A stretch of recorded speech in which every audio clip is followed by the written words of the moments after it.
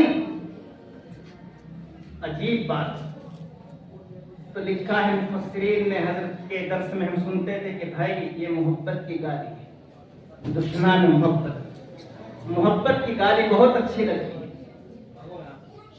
حقیقت یہ ہے اگر غور کیا جائے اس سے زیادہ تعریف کچھ ہو ہی نہیں سکتی تھی اس انسان کی۔ بہت بڑا ظالم کا مطلب جانتے ہیں کیا ہے؟ بہت بڑا ظالم کا مطلب یہ ہے کہ بہت بڑا عادل ہے۔ بھائی ظالم وہی تو بن سکتا ہے جس میں عادل بننے کی صلاحیت ہو، اگر عادل بننے کی صلاحیت نہیں ظالم کہاں سے بن جائے گا؟ مفہوم مخالف کی طرف اللہ توجہ دلا رہا ہے کہ دیکھو اس کی صلاحیت انسان کی ہے کہ بہت بڑا عادل ہے اور بہت بڑا عالم ہے، یہ جاہل نہیں عالم۔ حضرت قاری طیب صاحب کی تقریر میں ایک مرتبہ پڑھ رہا تھا، حضرت نے لکھا ہے کہ واقعی اللہ تعالیٰ نے جو الفاظ استعمال کیے ہیں اس سے زیادہ تعریف کے الفاظ ہو ہی نہیں سکتے۔ جہول کہہ کر کے بتانا کہ بہت بڑا عالم بننے والا ہے، اس کے اندر صلاحیت ہے، یہ صلاحیت ہی تو ہے کہ جو اس کو اتنی بڑی امانت سونپ دی گئی۔ تو قرآن کریم کی یہ نسبت ان بچوں کو آج حاصل ہے، اور کتنی بڑی نسبت جانتے ہیں آپ؟ حافظ بنے ہیں، حافظ، یہ لکھا ہے حفاظ، تقریر حفاظ کرام، حافظ جمع حفاظ، کتنی بڑی نسبت حاصل ہو گئی ان بچوں کو۔ ان کے لیے جو بشارتیں، جو منقبتیں، جو فضیلتیں ان کی قرآن حدیث میں ان کے ماں باپ کی، وہ تو اپنی جگہ پر قابل صدرش کو باعث سعادت ہیں۔ ان کو تاج پہنایا جائے گا، ان کے سروں پر دستار یہاں باندھی جائے گی، یہاں ایک دستار اور وہاں تاج عطا کیا جائے گا۔ ان کے ماں باپ کو کرسیوں پر بیٹھے ہوں گے اور ایسے چمکدار تاج زر نگار ان کو عطا کیے جائیں گے۔ دیکھنے والے پوچھیں گے کہ کون لوگ، کیا یہ انبیاء کی جماعت ہے کہ جو اتنے بڑے ان کرسیوں پر بیٹھے ہیں؟ زرق پر کرسیاں، آنکھوں کو خیرہ کرنے والی کرسیاں، اتنی بڑی کرسیوں پر یہ تاج، جن تاجوں کی روشنی حدیث میں آتا ہے کہ سورج کی روشنی سے بھی زیادہ ہوگی، یہ سورج نکل کر کے پوری دنیا کو منور اور روشن کر دیتا ہے، اس سے بھی زیادہ روشن۔ تو جب پوچھا جائے گا کہ نبی ہیں کہ جو بیٹھے ہیں، بتایا جائے کہ نہیں، یہ تو وہ باسعادت افراد ہیں جنہوں نے اپنے بچوں کو حافظ بنایا تھا۔ ان کے ماں باپ کو بھی تاج عطا کیا جا رہا ہے، اب خود حافظ کو کیا چیز عطا کی جائے گی، اس سے اندازہ لگا سکتے ہیں آپ کے ماں باپ کو یہ چیز عطا کی جا رہی ہے۔ تو یہ حافظ کتنا بڑا، کتنی بڑی نسبت، کتنی بڑی نسبت ہے حافظ کی۔ اللہ تعالیٰ کا نام ہے حافظ، اللہ حافظ ہے، اپنا نام ہی ان کو دے دیا۔ اللہ تعالیٰ حافظ بھی ہے، اللہ تعالیٰ قاری بھی ہے۔ قاری یعقوب صاحب کیا معمولی سمجھ رہے ہیں آپ؟ اللہ کی تخلقوں کی اخلاق اللہ کی صفت جس کے اندر جتنی زیادہ پیدا ہوتی ہے، اللہ کا تقرب اتنا اس کا بڑھتا جاتا ہے۔ اللہ تعالیٰ حافظ بھی ہے، اللہ تعالیٰ قاری بھی ہے۔ جو قاری اور حافظ ہے اس کا کتنا تقرب ہے اللہ سے، کتنی نزدیکی ہے اور کتنا اونچا مقام ہے کہ اللہ نے اپنا نام ہی ان کو دے دیا ہے، صفاتی نام۔ یہی تو وجہ ہے کہ ان بچوں کو جو قرآن کریم پڑھنے والے حافظ یا قاری ہیں، جانتے ہیں کیا کہا؟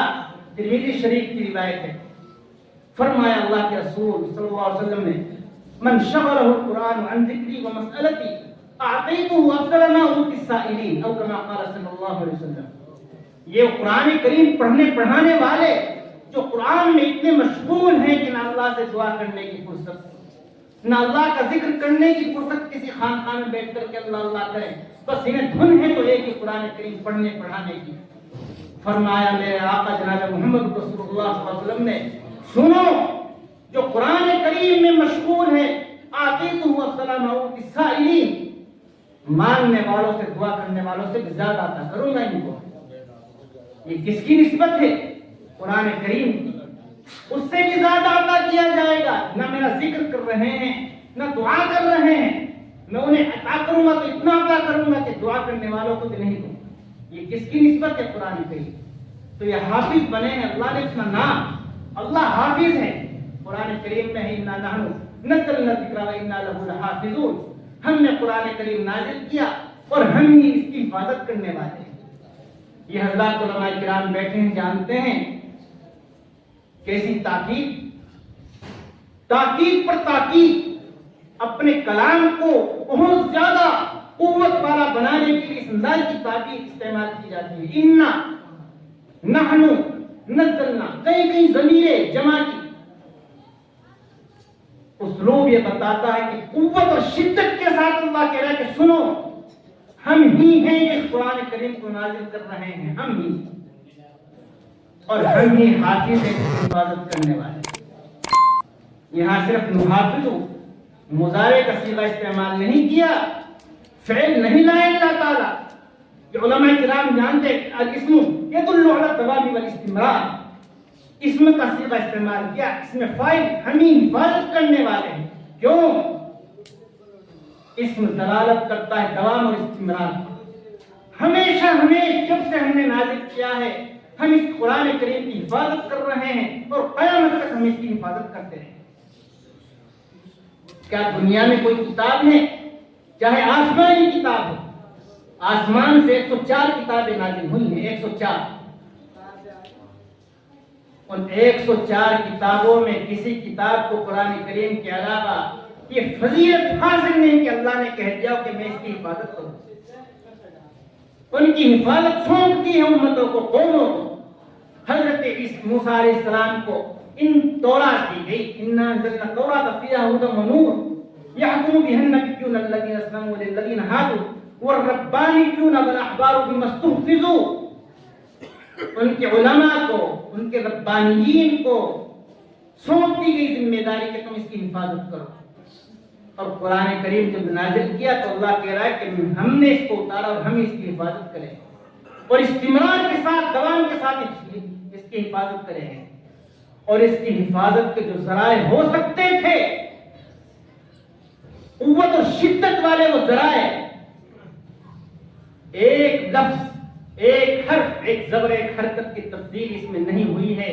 اس کی حفاظت ایسی کی حفاظت کرنے والے خدا ہے. ذالک الکتاب لا ریب فیہ، اس میں اشارہ بعید کہ یہ وہی کتاب ہے، وہی دور کا طرف اشارہ، وہی کتاب. کون سی کتاب؟ وہی جو لوح محفوظ پر لکھی ہوئی ہے، وہی کتاب ہے جو یہاں پر اللہ نے عطا فرمائی. کیا کوئی تبدیلی کی جا سکتی ہے؟ ہما شما تو کیا، وَإِذَا تُتْلَىٰ عَلَيْهِمْ آيَاتُنَا بَيِّنَاتٍ قَالَ الَّذِينَ لَا يَرْجُونَ لِقَاءَنَا ائْتِ بِقُرْآنٍ غَيْرِ هَٰذَا أَوْ بَدِّلْهُ قُلْ مَا يَكُونُ لِي أَنْ أُبَدِّلَهُ مِن تِلْقَاءِ نَفْسِي إِنْ أَتَّبِعُ إِلَّا مَا يُوحَىٰ إِلَيَّ إِنِّي أَخَافُ إِنْ عَصَيْتُ رَبِّي عَذَابَ يَوْمٍ عَظِيمٍ. جب قرآن کریم تلاوت کرتے تھے اللہ کے رسول ان کے سامنے پڑھ کر سناتے تھے ان آیتوں کو، قرآن کریم کی جو واضح آیتیں ہیں، کھلی ہوئی آیتیں ہیں، تو جو ظالم اللہ سے ملاقات کا خیال نہیں رکھتے، عقیدہ نہیں، امید نہیں، وہ نہیں جانتے کہ اللہ کے یہاں بھی ہمیں حاضر ہونا ہے، وہ یہ کہتے تھے کہ اے محمد اس قرآن کے علاوہ کوئی اور قرآن لاؤ، ایک بھی جو قرآن غیر ھذا او بدلہ، یا اسے بدل دو، اس میں تبدیلی پیدا کر دو. فرمایا اللہ کے رسول کی زبان میں اللہ نے ما لَنُبَدِّلَهُ مِن تِلْقَاءِ نَفْسِي نَتَّبِعُ إِلَّا مَا يُوحَىٰ. میں ہرگز اس میں کوئی تبدیلی نہیں کر سکتا ہوں، یہ تو وہی قرآن ہے جو آسمان سے اللہ نے اتارا ہے. ذرہ برابر تبدیلی. اور تبدیلی کیا جانتے ہیں کیا کہا؟